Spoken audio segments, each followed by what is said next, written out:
What's up, my ninjas? I'm Strydent, and I am back with another video. This time, I am reviewing the Marvel Select Cable. This was a figure I was actually really geeked about. I really do like this figure, but it's funny because as soon as you say "but," it's like the figure must suck. The figure doesn't suck, but it's got one big issue for me that makes it a missed opportunity from this being a great figure, because sculpt-wise, it's the best Cable that we've ever seen. But, articulation-wise, there's things that he should have had that he doesn't have that kind of hold him back. But I'm going to go into, what makes this figure so freaking awesome.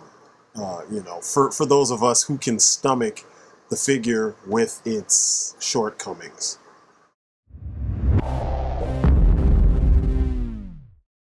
So the sculpt, like I said, best Cable we've ever had, period, in the sculpt department and the paint department as well. It looks way better than every single Marvel Legends Cable that they've released. It is kind of like the old, like, it's not Cable's first suit, because his first suit was this big metal monstrosity. Well, that was one of his early suits. This is more along the lines of what he looked like in the animated series, the X-Men animated series. And I love it, because it's exactly what I remember. When I think of Cable, I think of this. The weapons are nice and beefy, so you definitely feel like, holy shit, this dude is, no joke. And I like that, because that's the way I want to feel when I'm looking at this character. And this is the problem with a lot of the X-Men releases, is instead of giving us the most memorable version of the character, they've been giving us like classic versions, and that always bothered me.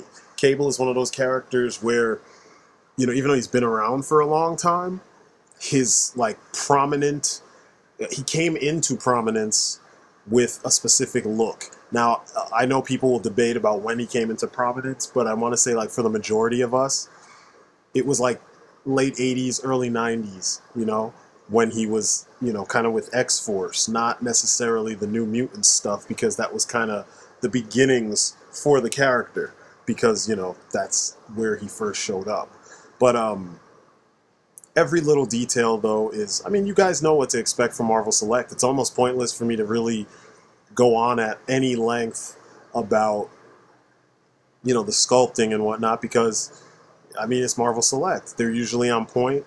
Like, they're consistently on point with their sculpting. Because Gentle Giant Studios, they sculpt most of the figures that we get at our comic book shop. So it's quality sculpting. The paint is the same way. Quality paint. Accessories usually are on point. This guy is, like, filled to the brim with accessories, which is pretty cool. I think there's only one weapon that he has that I don't really like, because he doesn't hold it well, and there's not like a specific place for you to put it. But like everything else, like you're seeing right there, everything else has a place, and I like that. You know me, weapon storage it's freaking key.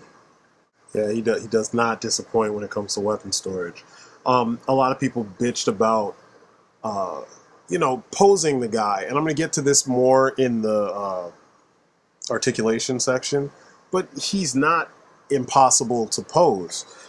You gotta imagine that even if this was real life and you were wearing all that shit, there'd be certain things that you just wouldn't be trying to do, because it's heavy armor, because you're gonna get shot at.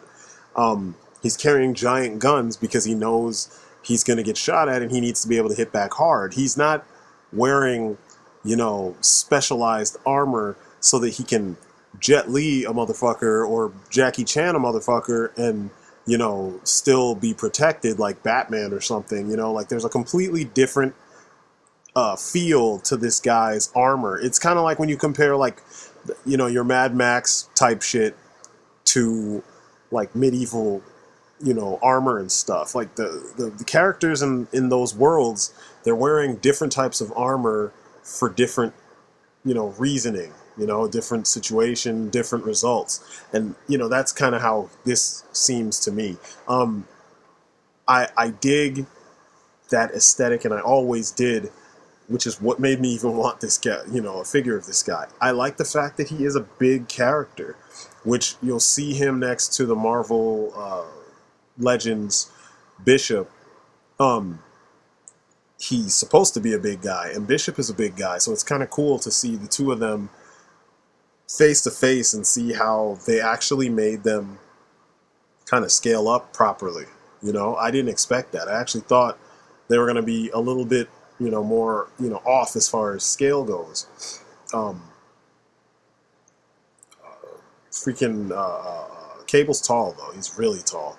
So, it's one of those things where it's like, I mix and match, and I don't mind if one guy is like taller than the others. Like, I love how he looks next to Hope, because in a lot of the artwork, this is about the size difference between the two.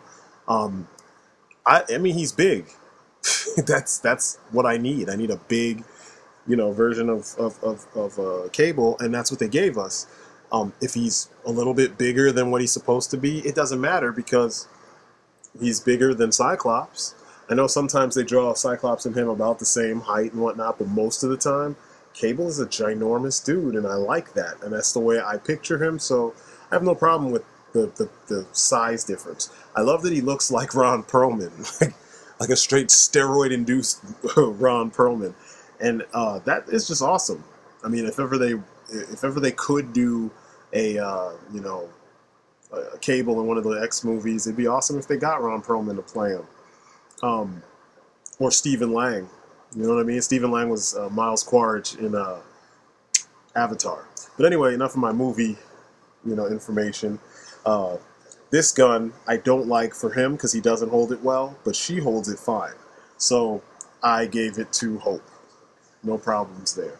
But overall, I know I spent a long time on sculpt and paint, but this is the area that the figure kind of shines the most in, next to maybe accessory count.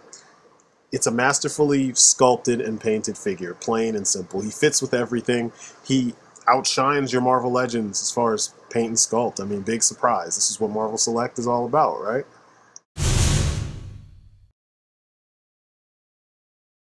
Now, this is the part of the figure where everybody has been so hard on the guy, and it's kind of, some of it is rightfully so, but he just is missing one piece of articulation that is kind of vital for a guy that carries guns, and I've mentioned it before on other figures. So this dude's huge, and you'd expect bigger figures, usually larger figures, have, how do I put it, more room to have better thought out articulation. And when it comes to the Marvel Select Cable, he just has basic articulation, and as you're going to see in a second, he's missing the bicep swivel. No bicep swivel. He can twist at the wrist. He can actually turn his whole arm at the shoulder joint, but not at the bicep like you normally could, or not even at the elbow joint like you get on some figures, which sucks because when you're putting a gun in his hand, he can't two-hand like his BFG, you know what I mean, or like a rifle or something. So there's no support. Everything is old school Rambo style, and I mean, I guess it kind of works. Another thing is the lateral movement on his leg. It's really stiff, and it's that H joint, and it feels like if you don't support it, it'll break. Double jointed knees. He's got a point at the toes. He's got the weird ankle pivot. He's got a boot swivel. Got a thigh swivel as well. You need the thigh swivel with a big dude like this because he's going to do a lot of wide-legged stances, and since he has the strange ankle pivot, you got to make do with it. But or you got to compensate, you know what I'm saying? But overall, it's not too bad. It's just that damn bicep, Akiba Red does not approve. It doesn't make sense that a character that big, I mean, look at his arm compared to Akiba Red's arm, and somehow they just were like, nope, we're not going to put the bicep swivel. No, that's the part where they failed.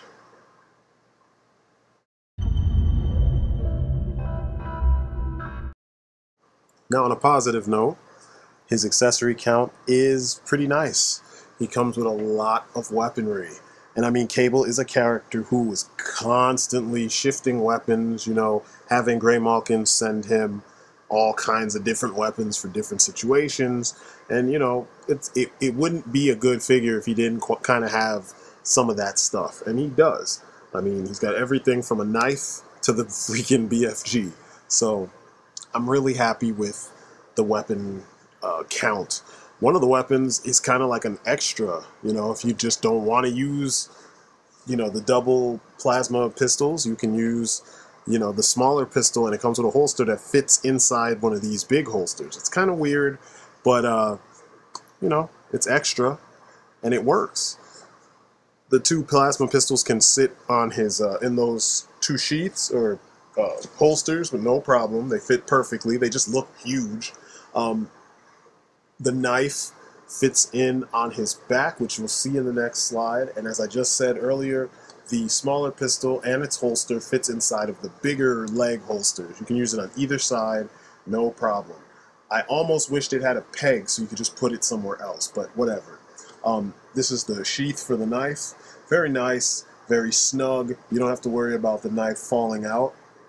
It was sculpted perfectly to kind of hug the blade.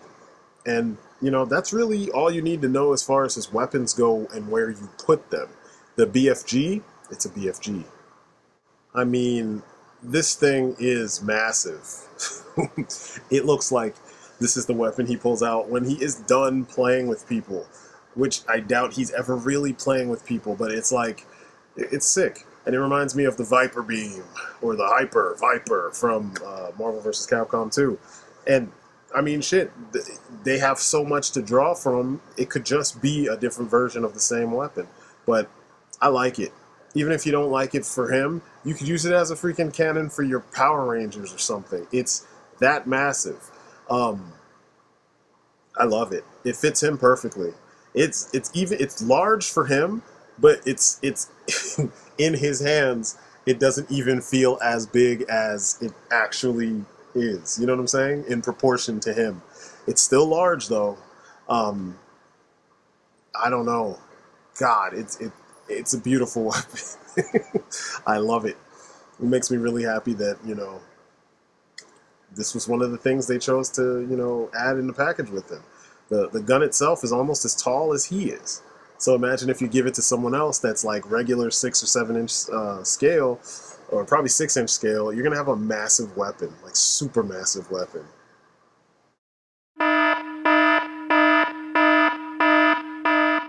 So like I said earlier, he has this huge problem, and it sucks because he is a gun-toting character. And you know, I've said this before since the return of Marvel Legends, a lot of the figures don't hold rifles properly because of, you know, articulation issues. You know, either the shoulder joints don't go far enough, or they can't bend at the elbow far enough, or the hands just aren't big enough to support it. But this is what it looks like when you double hand a weapon. You know, you got to have one hand on the trigger and one hand supporting.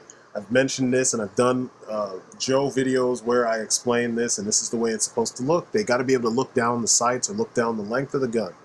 Cable can't do it, so the best you can do is have him hold the one weapon that he probably should be two-handing. You're going to have to tuck it under the arm and just freaking old school Contra it. You know what I'm saying? Like, that's as good as it's going to go. This is a fail on their part, because if they had given him a bicep swivel, this would have been fine. You know what I mean? Or cut into the armor on his, like, right at his pecs.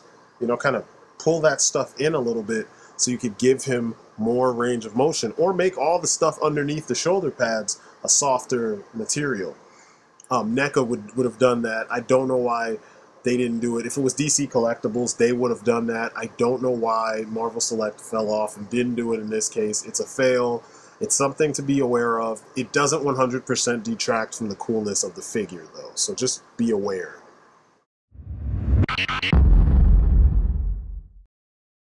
The bottom line is, if your figure is just going to stand on the shelf and look badass, this is easily the best Cable out there. I mean, there's a handful of poses obviously he can't do, but the ones that he can are so badass that you just don't really need to, you don't need to do anything with them. Now, if you play with your figures, or you do animation or something like that, you're going to kind of you're going to be at a loss. You might want to replace the arms, or you might just want to stick with one of the Marvel Legends ones because of the fact that he has all the posability that he is going to need to be a gun-toting character. In my opinion, I just like this figure. I play around with my figures. I can compensate because I remember back when you just didn't really, you didn't have a choice with some figures. They just didn't have articulation, and you made do. And, you know, like I said, with him, he looks good enough, and he's, you know, so well done. There's no point in dissing him because of the one limitation that he has. So, you know, overall, I think he's worth a purchase. If you can get him cheaper than $20 or cheaper than $24.99, then he's definitely worth the purchase. So that's my story, and I'm sticking to it. I'm Strydent. Thank you guys for listening. Thank you for watching. This has been my review of the Marvel Select Cable. It's not a bad figure. Not the greatest. Not a bad figure by any means. If you see him, pick him up. And that's it for me. You guys have been great. Peace outside.